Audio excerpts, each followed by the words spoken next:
மொழிப்போரில் திராவிட இயக்கங்களுடைய பங்களிப்பு தான் பெருசு அப்படிங்கிறத முன்னெடுக்கக்கூடிய ஒரு கதை அம்சம் உள்ள படமா எடுத்திருக்காங்க.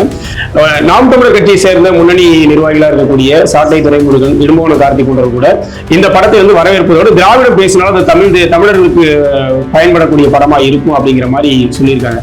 நமக்கு 1965 மாணவர்கள் தன்னெழுச்சியாக நடத்திய அந்த மொழிப்போர் வரலாறு நமக்கு தெரியும். அதனை ஒரு முதலீடாக வைத்து 1967 திராவிட முன்னேற்ற கழகம் வெற்றி பெற்றதும் நமக்கு தெரியும். அதை வரவேற்கிறோம் அப்படின்னா அந்த வரலாறு தெரிய வேண்டிய வரலாறு தான் அப்படின்னு நாங்க நினைக்கிறோம்.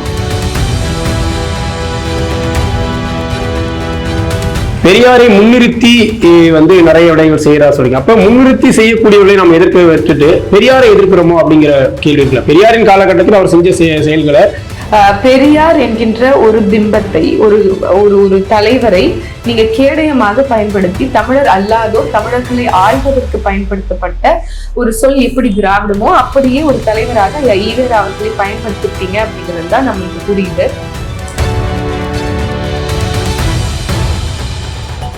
பிராமண கடப்பாறை நீங்க சொல்லக்கூடிய திராவிடம் எவ்வளவு தமிழுக்கு தீது செய்தோ அதே அளவுக்கான தீதை பிராமணமும் ஆரிய சித்தாந்தமும் தமிழ்நாட்டில் நிகழ்த்தியிருக்கிறார். பிராமணரை வைத்து பிராமணியத்தை ஒழிப்போம் அறிஞர் அண்ணா அவர்கள் சொல்லியிருக்கிறாங்க.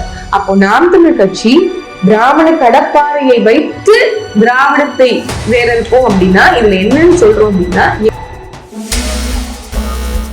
பழனி பாபா ஒருபடி கூடுதலா என்ன சொல்றாருன்னா, பெரியாரையும் அம்பேத்கரையும் ஏற்காத எவனையும் நம்பாத அப்படின்னு சொல்லக்கூடிய கருத்து இன்னும் அது அந்த காணொலிகள் போயிட்டு இருக்கு. சோ இது ஒரு பக்கம். இதையெல்லாம் கூட நம்ம விமர்சன ரீதியா இருக்கிறோம். கடந்துலாம் போக முடியாது. ஐயா பழனி பாபா அவர்கள் இல்ல எல்லாமே சரிங்க. நீங்க தூக்கி பிடிக்கிறவங்க தவறு செய்யறான்றதால அந்த தூக்கி பிடிக்கப்பட்ட தலைவர்கள் தவறுன்னு நீங்க உடைக்க முடியாது. இல்லங்க, அவர் அப்படிலாம் பேசவே இல்லை. நீங்க அவர் பேசாதது நீங்க பேசுறீங்க, அவர் பேசுனதை பேசுங்க அப்படின்னு சொல்லுங்க.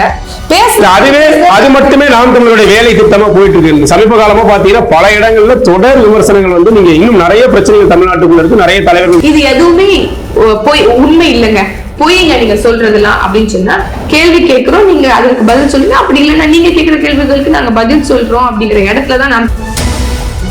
கடந்த காலத்துல தமிழ் மண்ணில் ஐயா ரவிக்குமார் அவர்கள் எவ்வளவு ஐயா ஈவேரா அவர்களுடைய முரண்பாடுகளை எடுத்து தமிழ் மண்ணில் தொடர்ச்சியாக எழுதி வந்தாருன்னு நமக்கு தெரியும்.